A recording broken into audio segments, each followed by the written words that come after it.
आज की कहानी है। इस कहानी की नायिका। कटनी में ट्रेन रुकी थी। तृष्णा खिड़की से बाहर प्लेटफॉर्म की हलचल देख रही थी। प्लेटफॉर्म पर लगे नलों के चारों ओर अपनी अपनी बोतल भरने के लिए आपस में धक्का मुक्की कर रही यात्रियों की भीड़ उसे बिल्कुल अजीब नहीं लग रही थी, क्योंकि वो मुंबई में जो रहती है। इस समय उसके दिमाग में सिर्फ और सिर्फ रेणुका घूम रही थी। आखिर रेणुका को क्या करना चाहिए? रेणुका को प्रकाश और उसकी कलीग प्रेरणा के अंतरंग संबंधों का पता चल चुका है। वह इसी क्षमश में है कि क्या करे। रेणुका से कहीं अधिक परेशान है तृष्णा। वह चाहती है कि यह कहानी जल्द से जल्द खत्म हो, क्योंकि परसों शाम तक कहानी ईमेल करने के लिए वह नेहा से कमिट कर चुकी है। हमारी पत्रिका के लिए कहानी नारी प्रधान होनी चाहिए। और हाँ, नारी की सशक्त भूमिका अनिवार्य है। हम लोग कहानी की हैप्पी एंडिंग पसंद करते हैं। नेहा द्वारा दी गई ब्रीफिंग उसे अच्छे से याद है। तृष्णा के मन में चल रही रेणुका अपना अगला कदम उठाने ही वाली थी कि तृष्णा को हल्का सा धक्का लगा और वह दोबारा ट्रेन में आ गई।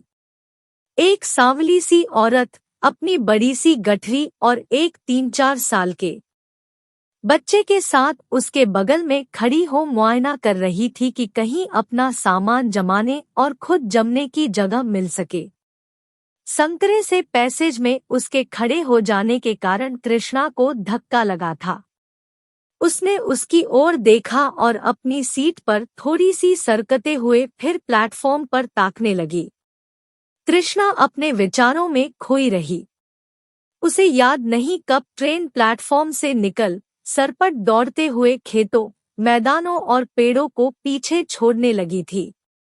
जब इस बार वह ट्रेन में वापस आई तो उसने देखा कि वह औरत अपनी गठरी को बगल में रखे नीचे बैठी सो रही है। उसका बच्चा सीट के सहारे खड़ा है। वह कभी खिड़की के बाहर ताकता और कभी तृष्णा की ओर। चूंकि सामने वाली सीट खाली थी, इसलिए तृष्णा ने बच्चे की मां को हल्का सा हिलाते हुए कहा, यहाँ ऊपर बैठ जाओ, सीट खाली है। उस औरत ने कुछ सकुचाते हुए उसकी ओर देखा और तृष्णा के सामने बैठ गई।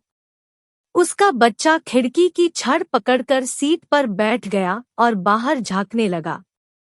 भागते हुए दृश्यों को देख बच्चे के चेहरे पर आते जाते भावों को देखना न जाने क्यों तृष्णा को भला लग रहा था।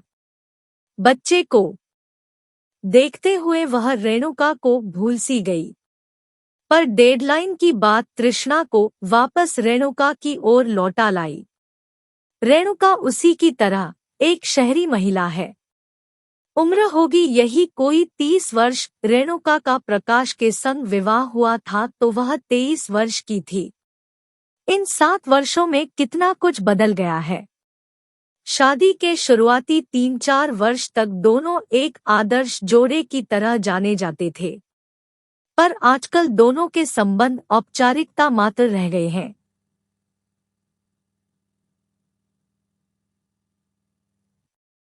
रेणुका के मन में उस दिन से बड़ी हलचल मची है जिस दिन से उसने प्रेरणा और प्रकाश की उन फोटोग्राफ्स को देखा है। डिटेक्टिव एजेंसी द्वारा भेजी गई उन फोटोग्राफ्स को देखकर उसका शक यकीन में तब्दील हो गया है। पहले में दोनों एक दूसरे के हाथ में हाथ डाले मॉल से बाहर निकल रहे हैं, दूसरे में रेस्तरां में आमने सामने बैठे एक दूसरे की आंखों में खोए हैं, और तीसरे में रेणुका को अपने नीचे की धरती डोलती हुई महसूस हो रही थी। उसे ऐसा लग रहा था जैसे उसका सब कुछ उससे छूटता जा रहा है और वह असहाय है, कुछ कर नहीं सकती। फिर एक विचार कौंधा, कर क्यों नहीं सकती? वह इस बोझिल रिश्ते से छुटकारा पाकर अपनी अलग जिंदगी बसर कर सकती है। पर दूसरे ही पल अगले विचार ने उसे डरा दिया। क्या यह सब इतना सरल है? इतने वर्षों के साथ को क्या एक झटके में तोड़ पाना आसान है? क्यों न प्रकाश से बात करके उसे शादी बचाने का एक मौका दिया जाए? अपने लिए न सही, अपनी बेटी की खातिर प्रकाश को एक मौका दिया ही जा सकता है। बेटी के लिए भले प्रकाश के साथ रह लूं, पर अब सब कुछ तो पहले जैसा नहीं हो सकता। रेणुका के मन में चल रही उठापटक ने तृष्णा के दिमाग को इतना थका दिया कि वह न जाने कब सो गई। ट्रेन के रुकने के साथ तृष्णा की नींद खुली। उसने मोबाइल उठाकर देखा तो उसमें नेटवर्क दिख रहा था, यानी ट्रेन जबलपुर पहुंचने वाली है। ट्रेन धीरे धीरे चली और चंद मिनटों में जबलपुर स्टेशन पहुंच गई। ट्रेन रुकने के बाद कुछ नए यात्री चढ़ने लगे। तृष्णा के सामने वाली सीट को ढूंढती हुई एक युवती आई। उसने अपने टिकट पर लिखे नंबर से सीट के नंबर का मिलान किया और उस पर बैठी सांवली औरत की ओर देखकर कहा, शायद ये मेरी सीट है।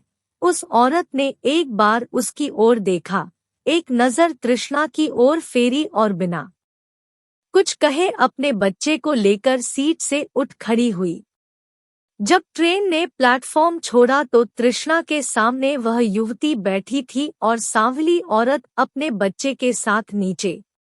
तृष्णा के सामने बैठी युवती ने बात शुरू करने के लिए तृष्णा के बगल में रखी पत्रिका की ओर इशारा करते हुए कहा, क्या मैं यह पत्रिका देख सकती हूँ? अपने चेहरे पर एक हल्की मुस्कान लाते हुए तृष्णा ने कहा, क्यों नहीं, और पत्रिका उसकी ओर बढ़ा दी। कुछ समय तक पत्रिका को उलटने पलटने के बाद उसने सांवली औरत के बच्चे को पुचकारते हुए उसे उठाकर खिड़की के बगल में बिठा दिया। उस औरत ने उसकी ओर देखा और फिर अपनी आंखें बंद करके बैठी बैठी सो गई। तुम्हारा नाम क्या है छोटू? उसने बच्चे से पूछा। बच्चा उसकी ओर देखता रहा पर कुछ बोला नहीं। नहीं बताना है तो मत बताओ, ऐसे घूर क्यों रहे हो? उसने हंसते हुए कहा। तृष्णा ने उसकी ओर नजर उठाकर देखा और फिर से अपनी कहानी के ड्राफ्ट में खो गई। उस युवती ने फिर कहा, चलो छोटू मत बताओ अपना नाम। मेरा नाम शैली है। अब तो बताओ अपना नाम। बच्चा बस उसकी ओर देखता रहा। उसे इस तरह सहमता देख उसकी माँ ने कहा, बताई देना मुन्ना आपन नाम। काहे शर्मा रहा है? माँ का प्रोत्साहन पाकर बच्चे ने थोड़ा झिझकते हुए कहा, गुड्डू। करे वाह, कितना प्यारा नाम है। गुड्डू, तुम्हारी माँ का नाम क्या है? शैली ने पूछा। उसकी माँ ने कहा, हमार नाम बताई दे दीदी के मम्मी का नाम राधा। माँ की ओर देखते हुए गुड्डू ने कहा। कहाँ जा रहे हो गुड्डू? शैली ने उसके सिर पर हाथ फेरते हुए कहा। गुड्डू अब तक काफी सहज हो चुका था, ने चहकते हुए कहा, बम्बई। पापा के लगे, अरे वाह, हम भी तो बम्बई चल रहे हैं। शैली ने मुस्कुराते हुए कहा। उसका चेहरा देख गुड्डू की आंखों में चमक आ गई। बातचीत का यह क्रम थोड़ी और देर चलता, उसके पहले टीसी आ गया। उसने सबका टिकट चेक किया। राधा का टिकट देखकर कहा, ये रिजर्व बोगी है, यह टिकट यहाँ नहीं चलेगा। दंड भरना पड़ेगा। साहब, हमके पता नहीं रहा, हम गलती से यही डब्बा में चढ़ी गए रहे। रसीद बुक निकालते हुए टीसी ने कहा, हम बहुत अच्छे से जानते हैं तुम लोगों को रोड चलो भरो पेनाल्टी। हम सच कहत है साहब, हमके पता नहीं रहा। वो पहली बार जा रहे हैं न अकेले, इसीलिए गलती हो ही गई। माफ कई दे साहब। उसकी बात सुनकर और न जाने क्या सोचकर टीसी यह कहते हुए आगे बढ़ गया, ठीक है, अगले स्टेशन पर उतरकर चालू डिब्बे में चली जाना। इस डिब्बे के पीछे वाला डिब्बा चालू है। टीसी के जाने के बाद शैली ने राधा को सीट पर बैठने के लिए कहा। अब दो लोगों की साइड सीट पर तृष्णा, शैली और राधा के साथ गुड्डू बैठा था। ट्रेन पटरी पर सरपट दौड़ते जा रही थी और उसके साथ ही इन तीनों महिलाओं के दिमाग में अपनी अपनी कहानियां भी। तृष्णा जहां रेणुका की कहानी के अंतिम चरण की ओर बढ़ रही थी, वहीं शैली समीर और अपने संबंधों के बारे में सोच रही थी। वैसे तो समीर बहुत अच्छे और समझदार इंसान है, पर कभी कभी उन पर न जाने क्यों शक होने लगता है। इस बात की क्या गारंटी कि शादी के बाद उनका नीलिमा की तरह मुझसे भी मोहभंग नहीं होगा। पर उनसे शादी की बात तो बहुत दूर है, अभी तक वे नीलिमा से तलाक क्यों नहीं ले रहे हैं? कहीं वे मुझसे प्यार का नाटक तो नहीं कर रहे हैं? वैसे भी मैं कितनी बेवकूफ हूँ जो एक विवाहित पुरुष की ओर अपने आकर्षण को रोक नहीं पा रही हूँ। नीलिमा और समीर के बीच में आकर शायद मैंने अच्छा नहीं किया। उसे एक पल लगता कि वह बेवकूफ है, समीर और उसके संबंध गलत है, वहीं दूसरे ही पल उसका दिमाग समझाता तुम कहाँ गलत हो। जब तुम समीर की जिंदगी में आई, उसके पहले ही समीर और नीलिमा के रिश्ते बिगड़ चुके थे। कितना परेशान रहते थे समीर पहले। जब से तुम उनकी जिंदगी में आई हो, उनका जीवन खुशियों से भर गया है। नीलिमा ही समीर जैसे समझदार और केयरिंग इंसान की जीवन साथी बनने लायक नहीं है। राधा अपने बेटे गुड्डू के बारे में सोच सोच कर परेशान थी। क्या बताएगी वह गुड्डू को कि उसके पापा अब उसे और उसकी माँ को अपनाना ही नहीं चाहते। एक गुडुआ है कि पूरा टाइम पापा पापा का रट लगाए रहता है, और दूसरे ऊ है कि हमार पत्नी लड़का कैसे है, कहाँ है, कौनो फिक्र नहीं है। उनसे मिलकर फैसला करना ही पड़े, जब निभाना नहीं रहा तो ब्याह काहे की। अब जब लड़का खेलने की उम्र का हो ही गया तो बाप खेल दिखाई रहा है। वो तो राजबीर भैया का भला होए, वो न बताए होते तो हम कैसे जानते कि गुड़ुआ कबाब बम्बई में कौन कमाई कर रहा है। हम तो उनको खोजने जौनपुर से कटनी आए रहे। कितने बेदर्दी निकले गुड़ुआ का पापा। अरे हमरे बारे में न सोचे होते, कम से कम गुड़ुआ का चेहरा ही याद कर लिए होते। पर हम अब चुप नहीं बैठ सकते। मन में चल रहे विचारों के चलते राधा के सांवले चेहरे पर कभी दुख तो कभी क्रोध की झलक आती जाती रही। हेलो, हाँ भाई, आपकी ही कहानी लिख रही हूँ। कल दोपहर तक मुंबई पहुँच जाऊंगी। हाँ, परसों सुबह 11 बजे तक मेरा ईमेल मिल जाएगा आपको। पक्का। बस क्लाइमेक्स को लेकर थोड़ी उलझी हुई हूँ, पर उम्मीद है जल्द ही आपकी पत्रिका के हिसाब से अंत सूझ जाएगा। तृष्णा द्वारा फोन पर की जा रही बात ने शैली और राधा को अपनी अपनी उलझनों से बाहर खींच लिया। ओके बाय कहकर तृष्णा ने फोन डिस्कनेक्ट किया तो पाया कि बगल में बैठी दोनों महिलाएं उसकी ओर उत्सुकता से देख रही है। उसने उनकी ओर देखकर हल्की सी मुस्कान बिखेर दी। तो आप लेखिका है? शैली ने पूछा। हाँ, फ्रीलांस राइटर हूँ। पत्र पत्रिकाओं में लेख और कहानियां लिखती रहती हूँ। वैसे बाय प्रोफेशन मुंबई के एक जूनियर कॉलेज में फिजिक्स पढ़ाती हूँ, तृष्णा ने जवाब दिया। बड़ा इंटरेस्टिंग प्रोफाइल है। फिजिक्स की प्रोफेसर और साहित्य में रुचि। मिलकर खुशी हुई। मैं एक एड एजेंसी में अकाउंट मैनेजर हूँ। जबलपुर से बिलोंग करती हूँ। पिछले 4 साल से मुंबई की होकर रह गई हूँ। जबलपुर छोटे भाई की शादी में शामिल होने के लिए आई थी। शैली ने एक झटके में इतनी सारी बातें बता दी। और हाँ, नाम तो बताना भूल ही गई, मेरा नाम शैली वाजपेयी है। शैली द्वारा इस तरह परिचय देना तृष्णा को अनोखा लगा। उसने सोचा चलो ऐसी जिंदादिल सह्यात्री रहेगी तो बोर नहीं होना पड़ेगा। क्या सोच रही है लेखिका जी?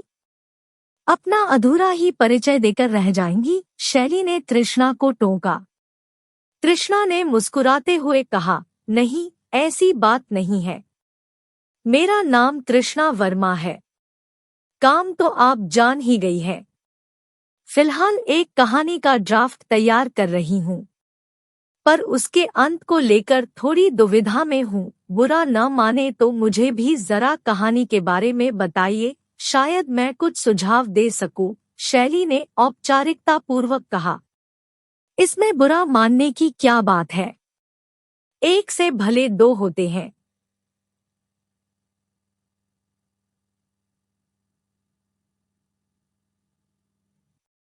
हो सकता है हम दोनों मिलकर सोचे तो कहानी का कोई सार्थक अंत निकल आए, तृष्णा ने कहा। तो देर मत कीजिए, शुरू हो जाइए तृष्णा जी। शैली की बात सुनकर राधा भी उत्सुकता से तृष्णा की ओर देखने लगी। अब मोर्चा तृष्णा ने संभाला। यह एक ऐसे खुशहाल जोड़े की कहानी है जिनकी 7 वर्ष के वैवाहिक जीवन में तीसरे की एंट्री हो गई है, यानी पति पत्नी और वो वाला मामला है, कहकर शैली खुद ही झेंपसी गई। हाँ, मामला तो ऐसा ही है। पति का ऑफिस में अपनी कलीग से अफेयर चल रहा है। पत्नी को शक था, सो उसने डिटेक्टिव एजेंसी की मदद ली। एजेंसी द्वारा भेजी गई तस्वीरों ने उसके शक की पुष्टि कर दी है। हमारी नायिका दुविधा में है कि क्या पति को एक आखिरी मौका देना चाहिए, क्योंकि मामला एक बच्ची के भविष्य से भी जुड़ा है। पर बहुत कोशिश करने के बावजूद नायिका अपने धोखेबाज पति को माफ नहीं कर पा रही है। कहानी सुनते हुए शैली के चुलबुले चेहरे पर गंभीरता झलकने लगी थी। रेणुका की जगह उसे न जाने क्यों नीलिमा दिखने लगी थी। क्या तृष्णा की कहानी की तरह नीलिमा भी समीर को खोना नहीं चाहती? शैली ऊपर से भले न दिखा रही हो पर अंदर से परेशान हो उठी थी, क्योंकि कहानी कहीं न कहीं उससे जुड़ी हुई थी। क्या हुआ शैली? किस सोच में पड़ गई? तृष्णा ने उसकी बाह को छूकर पूछा। अरे कुछ नहीं तृष्णा जी, आपकी कहानी है तो बड़ी पेचीदा। इसका कोई सरल हल नहीं निकलता दिख रहा है, शैली अचकचाते हुए कहा। तभी तो मैं इतनी देर से उलझन में पड़ी हुई हूँ, तृष्णा ने बात को आगे बढ़ाया। वैसे आपके हिसाब से क्या अंत होना चाहिए? शैली ने तृष्णा से पूछा। अब चूंकि इसमें एक बच्ची की भविष्य का मामला आ रहा है और मुझे कहानी का सुखद अंत करना है, तो चाहती हूँ कि नायिका के पति को अपनी गलती का एहसास हो और वह अपनी पत्नी के पास वापस लौट आए। तृष्णा ने अपनी योजना बताई। आपने पति की प्रेमिका के पात्र के बारे में कुछ नहीं बताया? शैली ने पूछा। वह एक अच्छी लड़की है। वह कब अपने सहकर्मी यानी हमारी नायिका के पति के करीब आ गई उसे पता ही नहीं चला। सहानुभूति के साथ शुरू हुआ यह रिश्ता अब कहीं आगे बढ़ चुका है। शुरू में उसके मन में गिल्ट होती थी कि वह एक विवाहित जोड़े की जिंदगी में गलत तरीके से प्रवेश कर रही है, पर अब उसने भी खुद को समझा लिया है। वह अपने जीवन में स्थायित्व चाहती है। उसे उम्मीद है कि उसका प्रेमी एक दिन उसका पति बन जाएगा। तृष्णा द्वारा कहानी का सारांश सुनते समय शैली अपनी असल जिंदगी की कहानी के किरदारों की पड़ताल करने लगी। इस तरह देखा जाए तो नीलिमा भी गलत नहीं लगती। ऐसे में समीर ही मुख्य अपराधी नजर आ रहे हैं, पर दूसरे ही क्षण उसके दिल ने गवाही दी, नहीं, समीर की आंखों के वो आंसू झूठे नहीं हो सकते। वे एक परिपक्व व्यक्ति हैं। गलती जरूर नीलिमा की ही होगी, पर उनका अलगाव शायद सही न हो। शैली के मन में जो सहानुभूति अब तक समीर के लिए थी, अब कुछ नीलिमा की ओर भी झुकने लगी। अपनी कहानी के अंत का उसे धुंधला सा आभास होने लगा। क्या हुआ शैली? कोई अंत समझ में आया? तृष्णा की आवाज ने उसकी तंद्रा भंग की। तृष्णा जी, शायद आपका अंत ही सबसे सुखद हो, यानी पदित्ति के दिल दोबारा मिल जाएं। और हाँ, ध्यान रखिएगा नायिका के पति की प्रेमिका को उसके सपनों का शहजादा मिल जाए, शैली ने जोर देकर कहा। तृष्णा को लगा कि उसे रेणुका की कहानी का अच्छा अंत मिल गया है। यह सार्थक भी है और सुखद भी। उसके दिमाग में पूरा खाका तैयार हो गया था। तभी अब तक चुप बैठी राधा बोली, दीदी हम आप दोनों जने की बात सुनत रहे। हमके लागत है कि ये आपका कहानी का बहुत गलत समापन हुए। उसकी बात सुनकर दोनों महिलाओं ने चौंकने हुए एक साथ ही पूछा, क्यों? दर्द भरी मुस्कान के साथ राधा ने कहना शुरू किया, दीदी अरे वो आदमी तो दोनों औरतन के बेवकूफ बनाए गया। अगर ये कहानी हमार होती तो हम चाहत कि दोनों औरत वहीं धोखेबाज के छोड़ दे। गलती न तो पहली वाली औरत कर रही और न तो दूसरी। को आदमी बहुत चालबाज है, दोनों के साथ खेला खेली रहा है। आपका कहानी के समापन में अगर कोई जीते तब वो आदमी ही जीते। दोनों औरतन के का मिले। यह कहते कहते राधा का चेहरा तमतमा उठा, पर दिल का गुबार निकल जाने के बाद वह शांत थी। तृष्णा और शैली बस हतप्रभ होकर उस देहाती महिला को देख रही थी, जिस सच्चाई को जानते हुए भी ये दोनों नजरअंदाज कर रही थी। उसे राधा ने सहजता से बयां कर दिया। कहानी के इस अंत ने कई शुरुआतों को जन्म दिया था। राधा की बातों ने शैली के मन में समीर के लिए रही सही सहानुभूति को भी धो डाला। वह अच्छा महसूस कर रही थी। तृष्णा अपनी कहानी के ड्राफ्ट में जरूरी बदलाव करने लगी। रेणुका ने प्रकाश को छोड़ने का फैसला किया और प्रेरणा ने वही किया जो इस समय शैली कर रही थी। इटारसी में ट्रेन रुकी। कहानी की नायिका अपनी गठरी समेटकर उठ खड़ी हुई। तृष्णा और शैली खिड़की के बाहर राधा और गुड्डू को चालू डिब्बे की ओर जाते हुए देख रहे थे। Thank you for watching. Please like, subscribe and share.